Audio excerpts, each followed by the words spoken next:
It's time to take a ride on the Steelers Afternoon Drive with our co-hosts, Alan Saunders and Zachary Smith.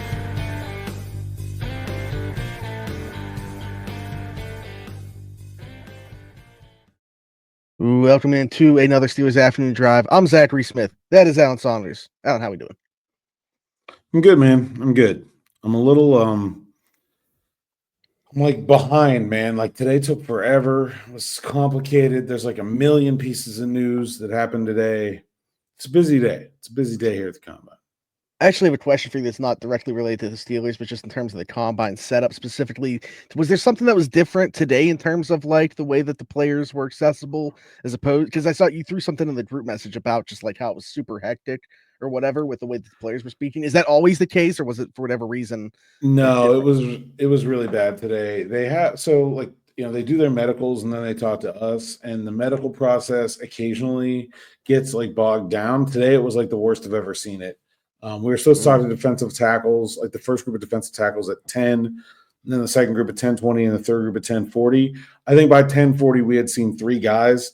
I didn't talk to Derrick Harmon until like 2. I don't think that there were like apparently maybe Tyleek Williams is still going to talk. I don't know. It's 5 like that. Like they haven't even like it was a disaster. And all because of medical stuff. Right. So the way it works is all these teams do their own individual medical examination of these players. It's not like there's one doctor from the league. So like players that a lot of teams want to see, and a lot of teams want to do their own MRI and do their own testing and do their, have their own evaluation. It backs the process up. And it happens a lot with bigger guys, especially. I don't know why. It just seems like the big guys always hold up the testing process. But today was like the worst it's ever been. It was a mess. So yeah, I didn't write it. I didn't type a sentence until like 3. Wow. Which, hey, if anybody knows Alan Saunders, we know how out of character that is for Alan Saunders to not have anything typed by 3 p.m. It's interesting that it was that position, though, because that's actually kind of where I wanted to start today anyway, because one thing that we didn't talk about from Omar speaking yesterday was about the defensive line and, talked about the resources and cap that they have to make a splash on the defensive line. We talked about will or won't Larry Ogunjobi be back in 2025, but even with that, assume there's going to be body or bodies added through free agency and the draft. When you hear him say about the resources and cap space and then mention the word splash at defensive line, does that just mean like we assume that could be very well and be in play as an early pick? But like, have we paid enough attention to it in terms of like a free agent splash as well? Or do you think that this specifically was about the draft? No, I mean, I think we kind of did like sort of tangentially mentioned it, right? Like, talked about Milton Williams a little bit, like, yeah, but I think Omar definitely opened the door to the idea that they could be looking at a free agent defensive tackle. It is a good defensive tackle class. I mean, I think in free agency, you've got a number of guys who are potential difference makers. Sean Rankins just got cut by the Bengals. Javon Kinlaw's out there. So Javon Hargrave mentioned Javon Hargrave mentioned reunion. Yeah. So there are options out there. I'm not sure I think that's the most likely scenario. I think the Steelers want to build through the trenches first and foremost in the draft, and I expect them to. But like you could also look at this and be like, they could cut Larry Ogunjobi, sign a better player for no more cap space. So like if you want to draft someone and do that, I don't think that's a bad process either. Young defensive linemen take a long time to develop. Like Milton Williams, guy who a lot of people would like the Steelers to sign, didn't start until his 3rd year with the Eagles. Cam Hayward didn't start until his 3rd year with the Steelers. Like even if you draft a really good defensive lineman, it is going to take time. And so I don't think it's a bad process to decide to upgrade with an immediate veteran and then come back to the draft as well. I don't think that's a bad idea. And I mean, I know you quoted it, I believe, but like Howie Roseman's quote about the trenches, and certainly the So Steelers good. trying to follow that model. Like, I think that they just need to continue to stack those picks. You can never have enough depth, obviously, on each side of the line, really. But we're talking about the defensive line here. So, kind of talking now regarding the draft and the combine, is there anybody, speaking today that had already caught your eyes, that maybe caught your ears, or something that we weren't talking about that spoke today that should be on the Steelers' radar? Or anything like that? Oh yeah, I mean, lots happened today. So I don't know, where do we want to start here? Okay. One that I'm really curious about, honestly, Derrick Harmon out of Oregon. I know that we've mentioned him, said like maybe within like the top 3 or so in terms of defensive linemen that we should be considering for the Steelers. But like Nick Fairbaugh put out a really good tweet, just does seem to check a lot of boxes. I know that we've talked obviously a lot about Kenneth Grant, Walter Nolen, but like I feel like Derrick Harmon should also kind of be within that same bucket. Right. So I waited the longest to talk to Harmon. One of the things we do as football writers here at the Combine is we trade transcripts. So like everybody signs up to do one player, and then they transcribe that whole interview, and then they submit it, and then everybody else submits theirs, and then we have the traded transcripts. So I signed up for Derrick Harmon because I thought he's a really good option for the Steelers at 21, and a player I didn't know that much about. And so I just kind of wanted to get to know him. So I was like, well, it's fine. I'll spend the whole 20 minutes there at his podium. And it was great. Like it was great to get to know him. He talked a lot about the Steelers. He met with the Steelers, really enjoyed talking to Mike Tomlin, said he patterns his run defensive game from Cam Hayward. Really an interesting guy. Talked about his mom a little bit, which is what I'm going to write about for SteelersNow.com. I'll be doing it tonight, but it probably won't come out until tomorrow. So it was a really good interview. I left that interview thinking he definitely fits the Steelers' personality of their defense. I think he's a guy that could be a fit for them. I think it's funny, he talked a lot about run stopping. I think he's a better pass rusher than he is a run defender at this point, but I think he's a really talented player, and I think he's a real, like when you consider him and Kenneth Grant and Walter Nolen and Emeka Egbuka, to me, I think those four guys are the guys that really check almost all the boxes for the Steelers in the first round. So, excuse me not knowing, Walter Nolen, was he because of all the medical stuff, did he actually speak today? Because I didn't see his name. Yes. Okay, all right. Yeah, he did speak. Deebo was in that one. So I don't have any, but I did talk to Nolen at the Senior Bowl. I think he's a good run stopper. There's some questions about his sort of like compete level, consistency, that kind of thing. But I think he would not be a bad draft pick at all. I think the Steelers would do very well with him as well. And then Kenneth Grant also got to talk to today, and man, is that dude big! He is so big, right? But he moves. That's the thing is like, I was just about to say, he looks like, I mean, the question that I've seen some people pose, and when I go back and watch, I think it's like, is he going to be a 3-down guy at the next? Yeah, level? I mean, he addressed it. I think he can be a 3-down guy. Yeah. Now, is he like, okay, let's say the Steelers draft Kenneth Grant. Right away, I think he's your starting nose tackle and a 2-down guy right away. And by 2-down guy, I mean he's still going to play on third down. He's just not going to be one of the first 2 guys off the bench on third down. Like their starting nickel and dime would be Cam Hayward and Keanu Benton. And then they could bring him in as, basically what Mont Adams does now, right? Where he's the next guy in kind of thing. What Benton has done for a little bit with Cam and Larry. So, yeah, I mean, I think he could be that. If you played a 4-3, I would think it would be hard to have him be an every down lineman. But I think the Steelers can make him like a starting nose tackle and base and a rotational guy, the third guy into the sub packages. And that's basically a starter. And yeah, I think he can be that.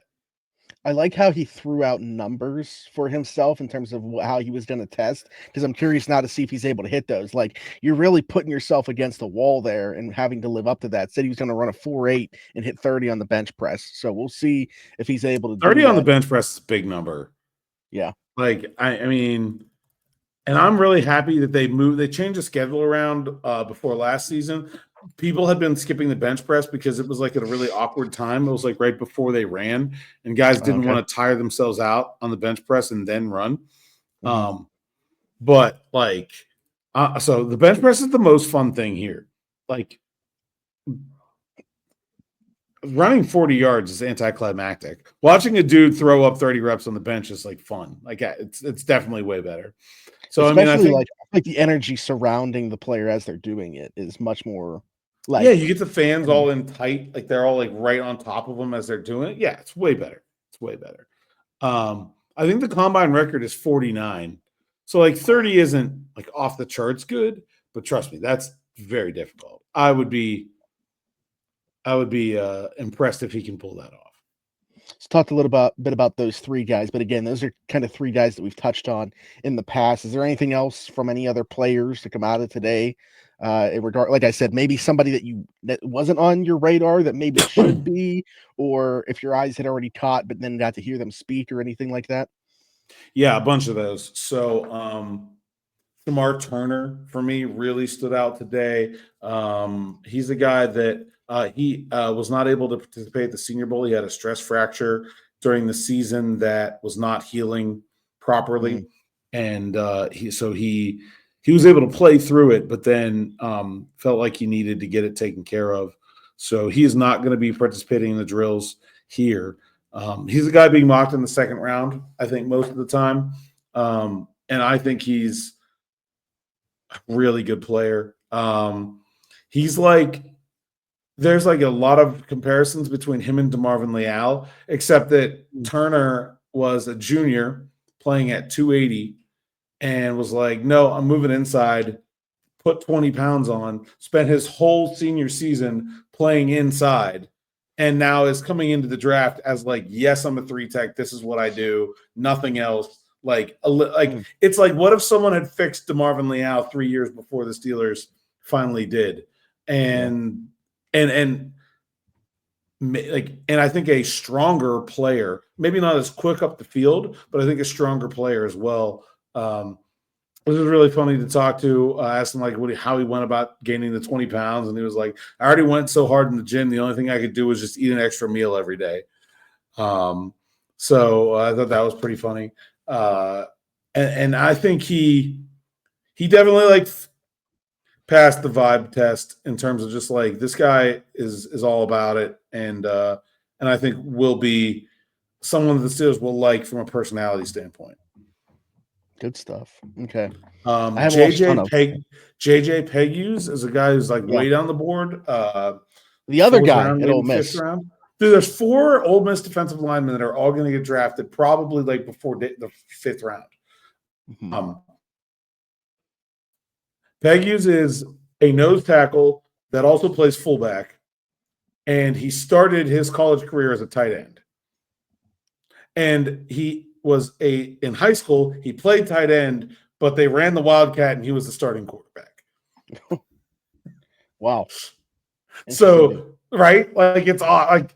And he's now 330 pounds. So it's a fun package of athleticism and size. He does no pass rush at all. It's fine. And the coach, when he was at Auburn before he transferred to Ole Miss, the coach at Auburn that was like, I think you should be a defensive lineman, not a tight end, and convince him to make the switch, was former Steelers defensive lineman Nick Eason, who was the coach at Auburn that got him to make the change. He made the switch, and then Gus Malzahn at Auburn was like, well, we need a fullback. Let's use a nose tackle. And the coach was like, your nose tackle used to be a tight end. So he's a fun player. I think people would really like having him. He is if you don't want to have, the idea behind Kenneth Grant is you draft Kenneth Grant, you play him at nose tackle, you move Keanu Benton to 5-tech in the base. The other option is you draft someone who is going to be that future 3-tech, like that Cam Hayward replacement. I think Derrick Harmon is much more of a Cam Hayward replacement. Walter Nolen is a Cam Hayward replacement. So you draft one of those guys, then they are the 5 tech in the base, and it would be them with Benton. And then you could draft another defensive tackle, a bigger guy, as someone who eventually, whenever Hayward is gone, then you would move Benton out to the outside. You know what I mean? Then you would have your nose that way. So like Jamari Caldwell from Oregon is a guy who's in that range, but I think Peg uses as well. So there's a couple different theories about how they want to attack the defensive line structure, but I think Peg uses is really fun. Talked to Tonka Hemingway just about why he's named Tonka, because that's awesome. Like you got to do that.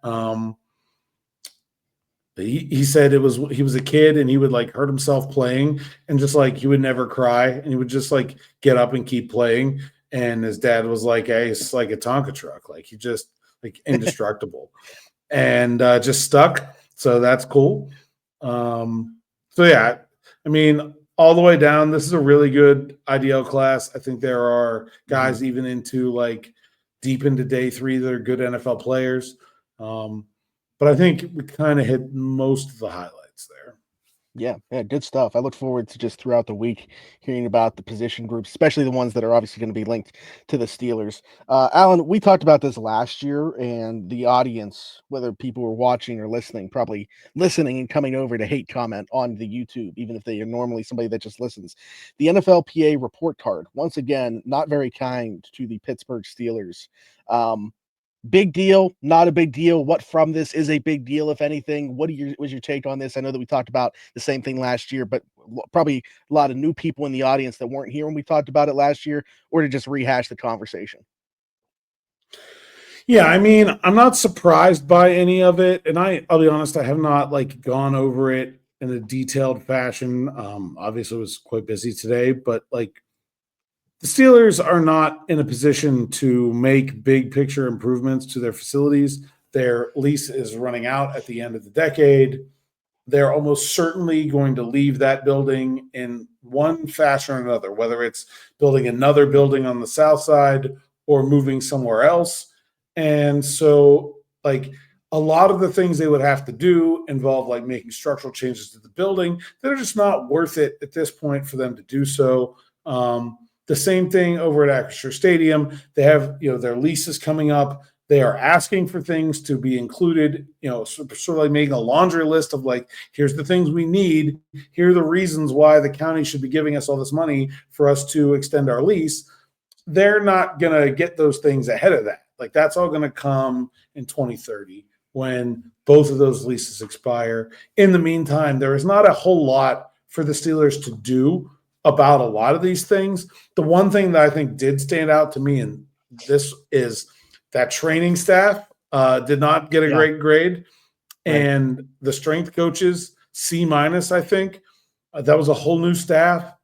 I think it's safe to say that first year of that new staff did not go very well. And Mike Tomlin even admitted in his postseason press conference that they have a problem with soft tissue injuries. Like, they've got to find a way to fix that. I kind of thought we were going to be one and done with that group.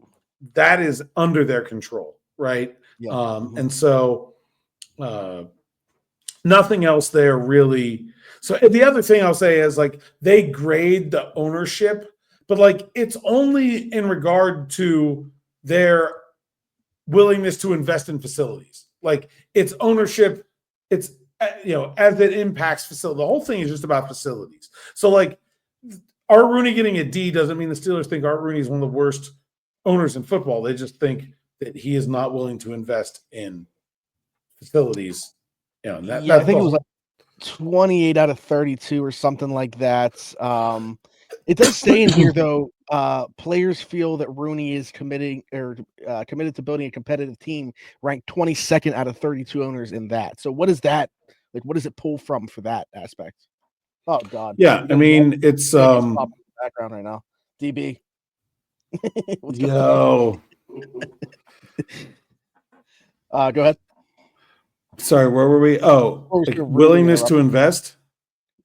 Yeah, like to build a competitive team. He ranked 22nd out of 32, and I didn't know what that was. If that is literally just on itself, or if they pull from something else within the voting to to figure that out. Yeah, I mean, I have to go through the actual, like, the NFLPA does actually a really nice job of like going through and breaking down all of the pieces of it. But like, I don't think that there's a problem with the Steelers in investing in the in building a team. That's to me is ridiculous. It's largely with the facilities. Yeah. Okay. And Mike Tomlin got an A on said report card through the players. So that's just one of the things I don't like about the way the NFLPA does this is that it's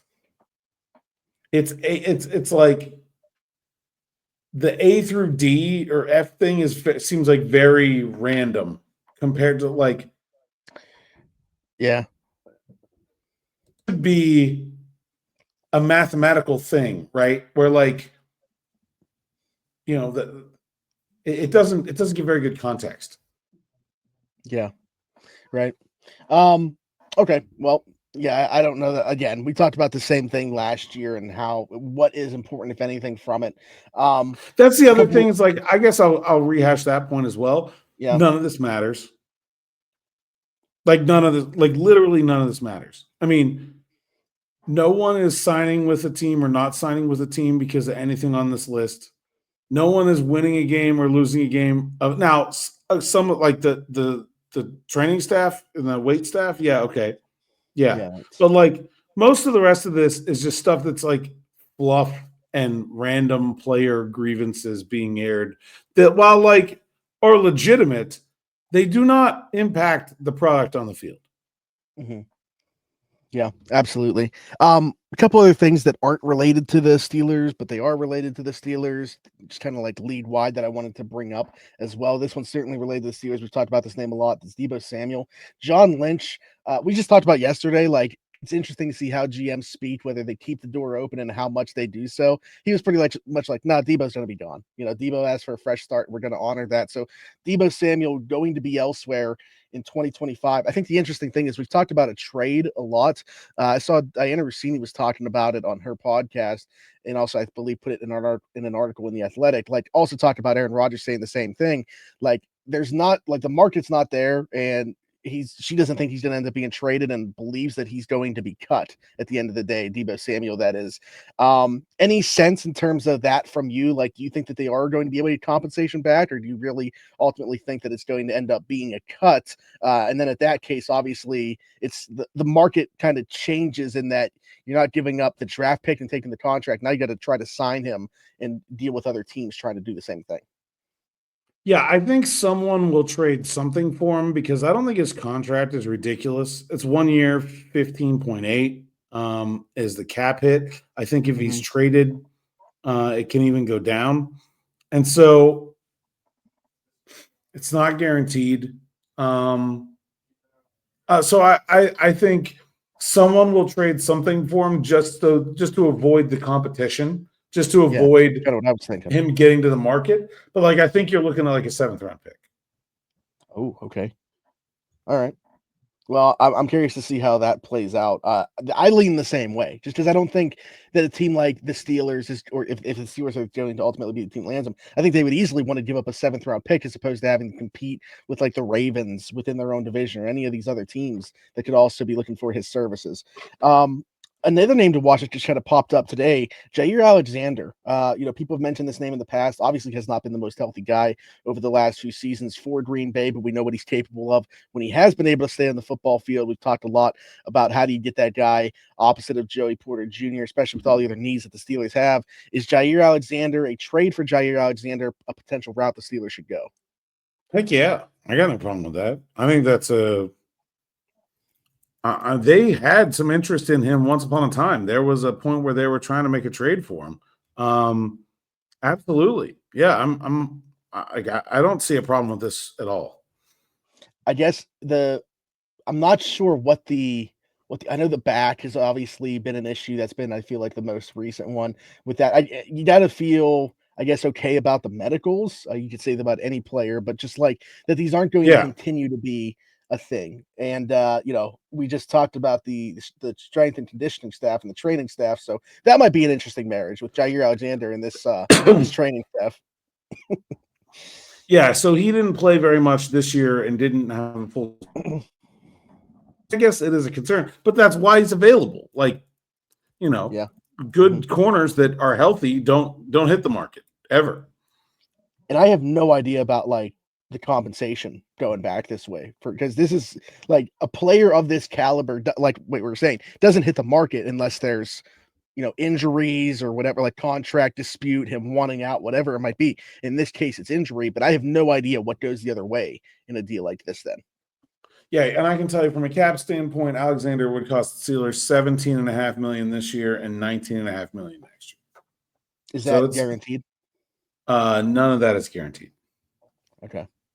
All right. So they have some ability to maneuver that and stuff too.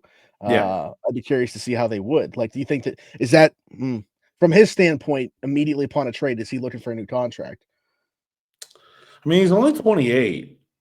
Yeah. But I don't think a new contract would be more for him right now. Like, I think, I guess I'm just thinking like the guaranteed money. I'm curious to see. Like, I think you could maybe add some guarantees and lower the total. If you're the Steelers, right? Like, give him a new deal with a $10 million signing bonus, and then make the total for then 15 a year over the next 2 years. You know what I'm saying? Like, I think that's very possible. Talked about a receiver, talked about a cornerback. We got to talk about a quarterback here. Adam Schefter on the Pat McAfee show threw the Steelers out there as one of the 3 teams that he believes are in the playing field for Matthew Stafford, along with the Raiders and the Giants. And then Jordan Schultz actually and Rap Sheet kind of putting out different things in regards to Tom Brady and Matthew Stafford, either meeting up or just they happen to be at the same ski resort in Montana, of all places. And just happen to cross paths there and have a conversation. But Matthew Stafford and the Raiders have been heavily linked together, along with the Giants. Like I said, out of those teams, honestly, I heard the least amount about the Steelers. I know the Giants apparently talked to his representation at the Combine. Now this with the Raiders. What do we make of this? Do the Raiders make sense for Matthew Stafford? I mean, not as much sense as the Rams do. Like, the Raiders stink. Why would you want to play the end of your career on the Raiders? Like, no, it doesn't make that much sense. But it makes sense if the Rams are like, we're going to trade him. Like, here's the thing: when when Stafford's contract demands were publicized the other day, I tweeted $50 million and the Rams want a first-round pick. Well, that's absurd. And then there's some people saying like, all teams will do that. I'm like, yeah, the dumb ones like the Raiders. It was like my exact response. So like, there you go. Sure, why not? I wanted to ask you in terms of the money part of that, right? The $50 million, because Aaron Becker, when he was on here, I asked him this same question. With the salary cap going up the way that it has in the last couple seasons, does that make it more palatable? Obviously, it's a lower percentage now. 50 million would be of the salary cap in 2025 than it would be in 24, 23. Does that make it more palatable, or still just not something that you're interested in? No, I mean, like, it's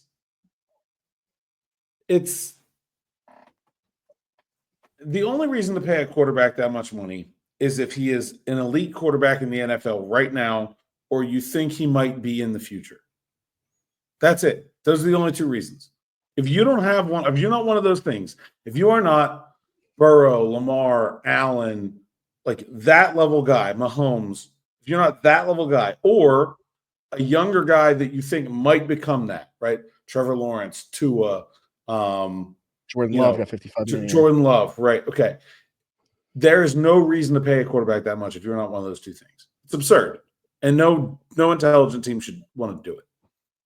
Yeah, well, it's funny because Jordan Love's the one example that the only reason I know is because 55 million, which is like if Stafford's looking for 50, I think that's somewhere we could look at.